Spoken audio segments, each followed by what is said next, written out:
ومن حرمه حرمه على نفسه.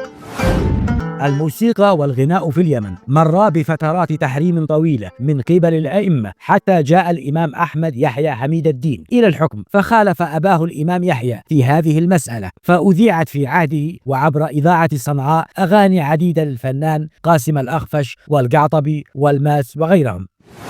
هذا الانفتاح من قبل الإمام أحمد أغضب جماهير علماء اليمن زيدية وشافعية، بل إن علماء صعدة تحديدا أرسلوا له رسالة شديدة اللهجة مشحونة بما أسموه بالأدلة حول تحريم الأغاني. أتعرفون كيف رد عليهم؟ لقد رد عليهم ردا مقتضبا وصادما بالنسبة لهم، إذ قال لهم فيه: تحريم الغناء مسألة خلافية، ومن حرمه حرمه على نفسه.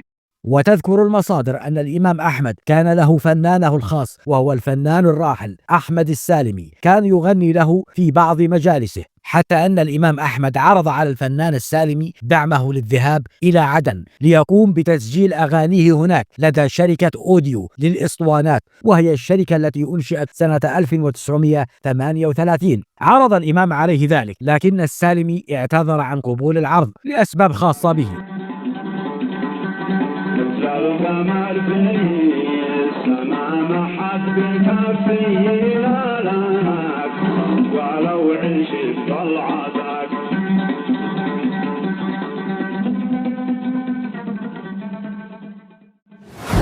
شواهد كثيرة تؤكد أن الإمام أحمد كان يستدعي فنانين ظهروا حينها في اليمن الشمالي ويطلب منهم الغناء في حضرته ويستمع إليهم ويعبر عن إعجابه بغناء بعضهم، ومنهم الفنان الراحل علي بن علي الآنسي رحمه الله. حبيت الفيلم، بدأته قبل الثورة بحوالي 3 سنوات أو 4 سنوات، عندما سمعت المرحوم فضل محمد الأحجي يغني باسم هذا التراب، فتأثرت بها وغنيتها قبل الثورة حتى سمع بها الإمام وطلب لي إلى عنده. الفنان الراحل محمد أبو نصار، وهو الذي ينتمي أساسا لأسرة آل حميد الدين، هو الآخر ظهر للناس أول ما ظهر في عهد الإمام أحمد، وبثت بعض أغانيه عبر إذاعة صنعاء نهاية الخمسينات وبتشجيع من أمراء في الأسرة الحاكمة.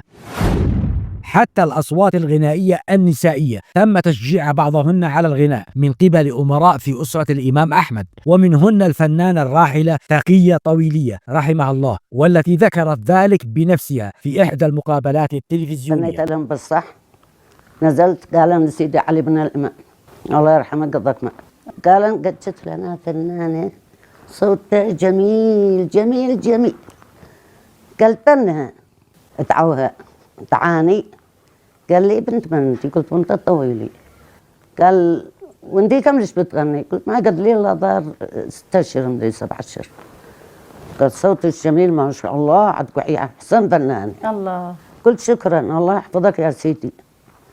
ونزلت قد راعي، قلت يوه ما به نزل امانه انه شغلي من صندوق طنب 3 كرادع فرنسي، 3 كرادع فرنسي، وملالي العربية العنب الفلسك الرمان من كل ما في البستان حقهم.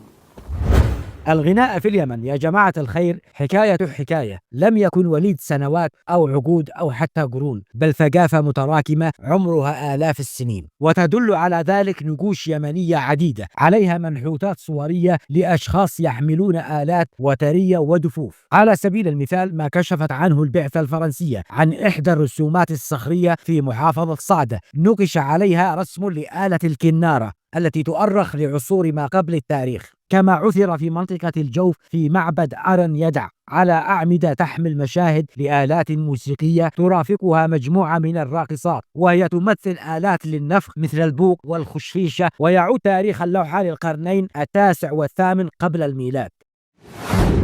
ونقوش أخرى وجدت في إحدى أعمدة معبد معين، وثقت لمواكب موسيقية تحوي آلات وترية وآلات النفخ تحملها مجموعة من الكهنة. كما وجدت الكثير من الشواهد المماثلة في تهامة وصنعاء وحاز والجوف ومأرب وصولا إلى نجران.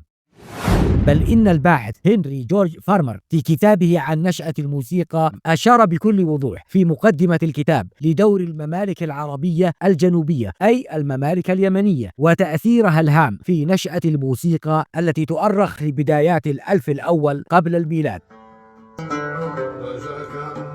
القم أزار كم سبا وهدد عباد